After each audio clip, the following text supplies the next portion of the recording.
তোমরা? আশা রাখছি সবাই ভালো আছো, আমিও ভালো আছি। একটি ভিডিওতে তোমাদের সবাইকে আমার চ্যানেলে ওয়েলকাম এবং অনেক অনেক ভালোবাসা।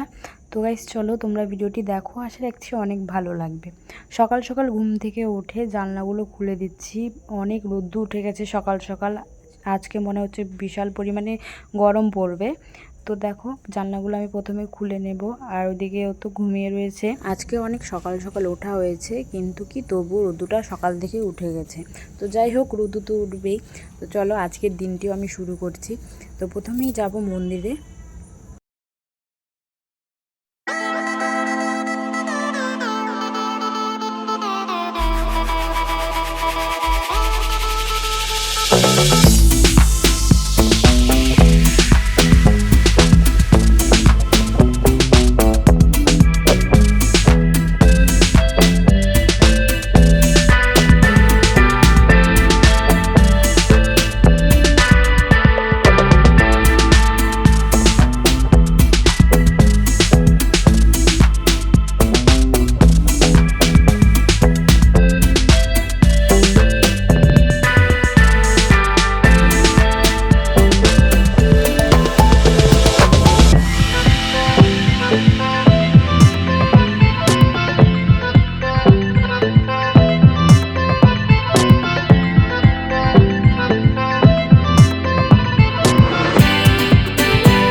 সিঁদুর পরে পা ছুঁয়ে নমস্কারটা করা হয় না। আজকে যেহেতু শুয়ে রয়েছে, তো এই যে সিঁদুরটা পরে ওর পাটা ছুঁয়ে একটু নমস্কার করার সুযোগটা পেয়েছি। তো এই জিনিসটা করতে আমার খুব ভালো লাগে। তো সবসময় মনে থাকে না, তো যখন মনে থাকে বা ও আমার সামনে থাকে তখন আমি এই জিনিসটা করি। তো এই যে চলে আসলাম মন্দিরে। তারপরে এক এক করে সব মন্দিরের ফুলগুলো, মানে কালকে দেওয়া পুজো ফুলগুলো ফেলে এই যে গাছের থেকে ফুল আজকে তোলা হয়নি, ভুলে গিয়েছিলো দিদি। তো এই যে আমি এই যে তুলে নিচ্ছি। তো আজকে মানে সেরকম ফুল ফোটেনি, কয়েকটা ফুল ফুটেছে। তো ওগুলো দিয়ে আজকে পুজো দিতে হবে। আমার কি হয়তো এটা সবার ক্ষেত্রেই হয়, মানে একটুখানি ফুল দিয়ে পুজো দিলে যেন মনটা ভরে ওঠে না। বেশ কয়েকটি ফুল যদি থাকে বেশি বেশি করে, তখন সেই ফুলগুলো দিয়ে ভালোভাবে সাজিয়ে ভর্তি করে দিলে মনে হয় যে না, ভালো লাগে আর কি, দেখতেও ভালো লাগে আর পুজো দিয়েও মনটা আর কি সন্তুষ্ট হয়। তো কতগুলো লাল ফুল তুলে নিয়েছি আর সাদা ফুলগুলি তুলছি। সাদা ফুল দিতে হবে, বাবার লোকনাথ রয়েছে, তারপরে দিতে হবে সাদা ফুল। তো সেই জন্য সাদা ফুল কয়েকটি তুলে নেব। তো যদিও ফুল পাই না, বেশি দেরি করে উঠলে ফুল তুলতে গেলে থাকে না গাছে, যে কটা থাকে সেগুলো দিয়ে পুজো দিতে হয়। তো কী করা যাবে, যে কটি রয়েছে সেগুলো দিয়ে আর কি পুজো দিব।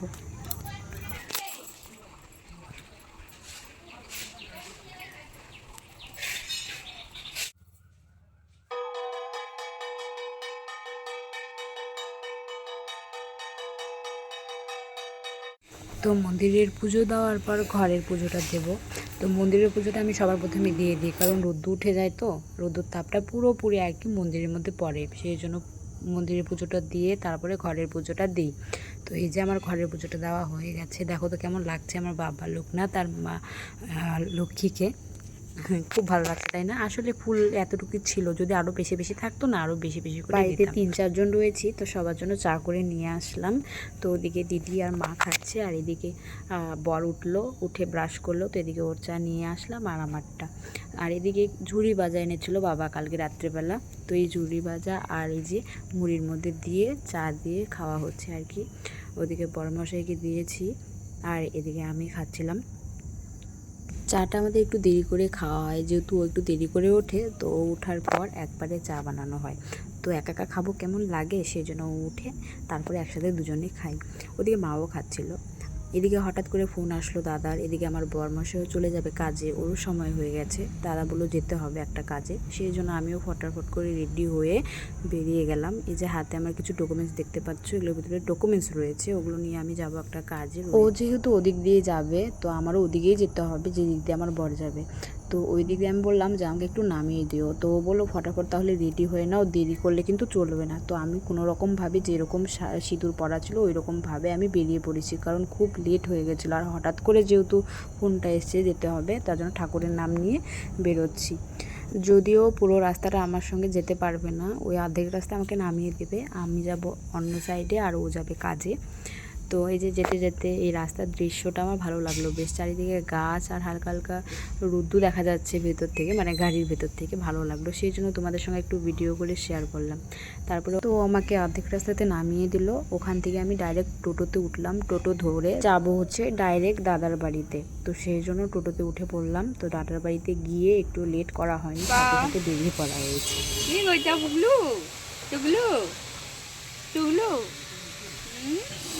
কি খাও তুমি?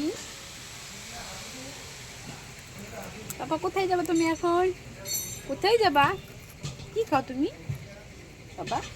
বলো কুকুরি, বলো বলো কুকুরি, বলবে না।